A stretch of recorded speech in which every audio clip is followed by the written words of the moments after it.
Hello and bonjour mes amis. I'm Peter and here I'm telling you stories about the most interesting European cars of the 80s and 90s. Today we are talking about Citroen Saxo, a small but remarkable hatchback that was produced by Peugeot-Citroen Group from 1996 to 2004. Citroen used the name Saxo for the first and the last time. The predecessor of Saxo was Citroen AX, and the successor in this niche got the name Citroen C2. In Japan, where the name Saxo was already registered by Honda, although never actually used, this car was sold under the name Citroen Chanson. Citroen Saxo was very closely related to Peugeot 106, produced by the same Peugeot-Citroen Group, but these two cars had a large number of distinctions everywhere, in exterior design, in the interior, in the range of engines, and even in the performance of similar engines. So these differences go way further than a simple batch engineering, and I don't think that it's reasonable to tell about both cars at the same time. I will tell the story of Peugeot 106 in another video someday later, don't know when yet.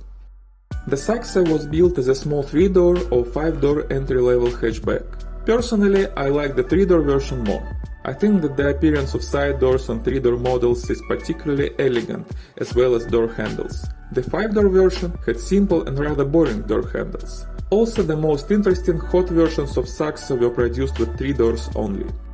All Saxos had front-wheel drive only. The cheapest and the least powerful versions were very simple and included almost nothing of comfort and safety features. But they were cheap and very popular because of that.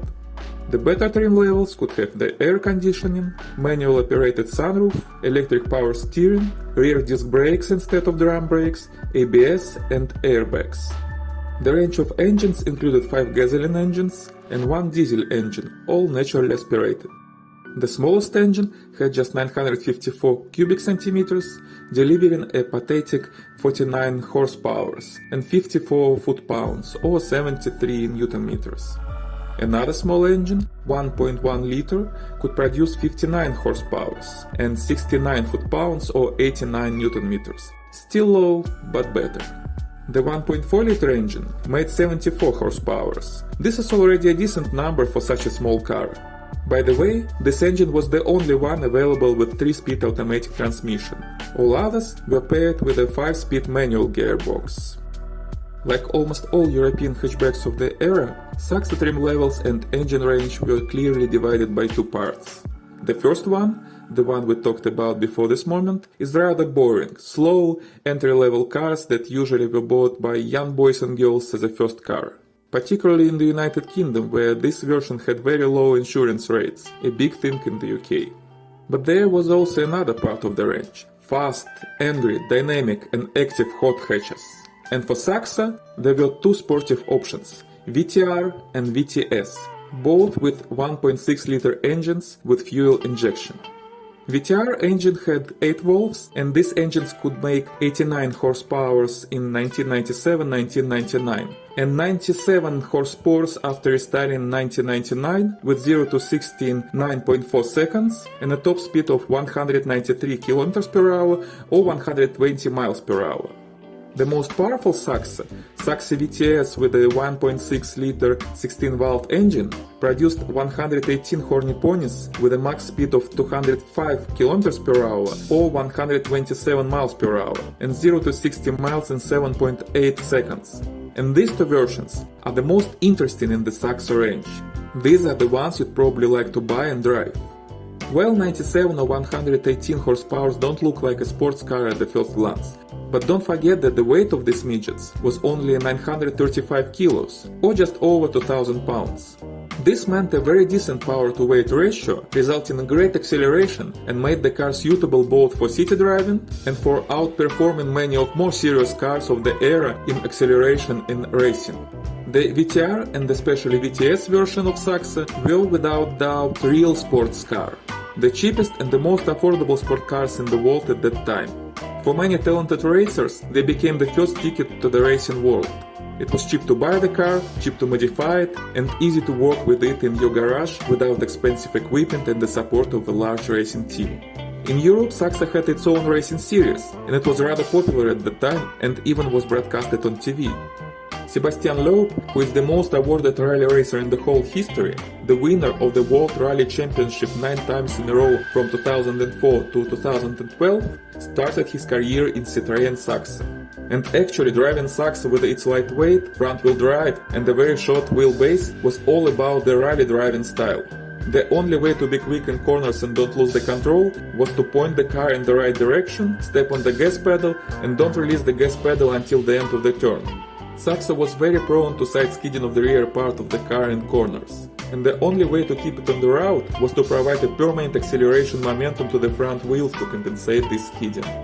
It wasn't easy to learn how to deal with, but once you understood how to drive Saxo, it gave you so many bright and unforgettable joy and satisfaction that couldn't be reached in many bigger and more expensive cars like say Aston Martin DB7. It's interesting to mention also that Saxo had a fully electric version in 1997 under the name, surprise surprise, Saxo Electric. It had a nickel-cadmium battery with 112 kWh capacity, but the range was only 40 miles or 66 kilometers. Of course it didn't have any success, but it was 11 years before the appearance of the first Tesla Roadster.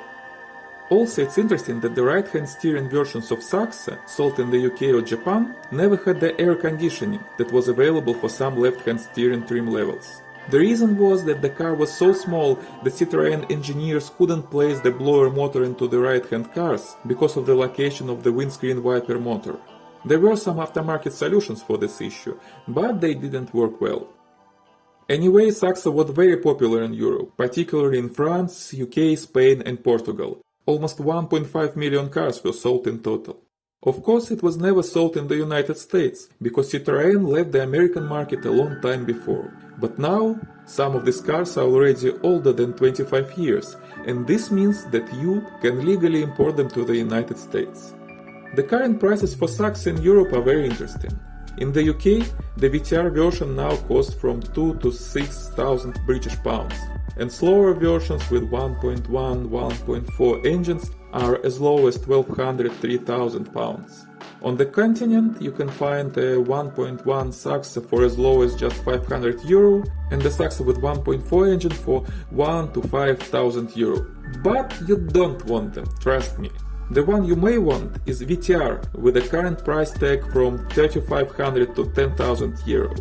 And if you are looking for the most interesting and the rarest one, VTS, you should be prepared to pay 15 to 20,000 euro for a car in a really good condition. Unfortunately, it is not easy to find the VTS now, particularly in the original form and good condition. Many of these cars were bought by younger street racers, heavily modified and driven until unconsciousness. But it's still possible. Not easy, but possible. And maybe we can help you. VTR and VTS were very different in driving from the rest of Saxos. While simple Saxo was a rather slow and lazy entry-level hatchback, VTR and VTS were real pocket rockets with a great power-to-weight ratio, very good handling and a lot of French rally driving fun. They were a car for badasses, the car with a clearly visible and felt rally soul and love from the first corner. Saxo VTS was one of the most capable and cheapest sports cars in modern history. A car that grew the whole generation of European race drivers. And now they are becoming classics. So if you want one, don't wait too long. The offering is shrinking and the demand is increasing. Citroen Saxo was a simple, small but spacious enough car for a young driver. Lightweight, practical, powerful enough, enjoyable, funny, cheap and good for environment. Probably the kind of cars we really need now in America, but we never had many hot hatches here for any reason. But if you'd like to bring one from Europe, we can help you to find a car, ship it to the United States and help you to import it properly and to deal with all legal paperwork. We have a network of partners in Europe who can find cars that are not listed on the internet, inspect them properly and organize shipping and everything else. This is not only for Citroen Saxo, of course. We can find virtually any 80s, 90s or 70s car in Europe for you and bring it to the United States. And if you are watching this video from any other country, we can find a cool American car for you in the US and ship it to your country. The link to our website with all details is in the description below. Well, thank you very much for watching. Would you like to drive the Saxo? Or maybe you were happy to drive one? What do you think? Tell us please in the comments below.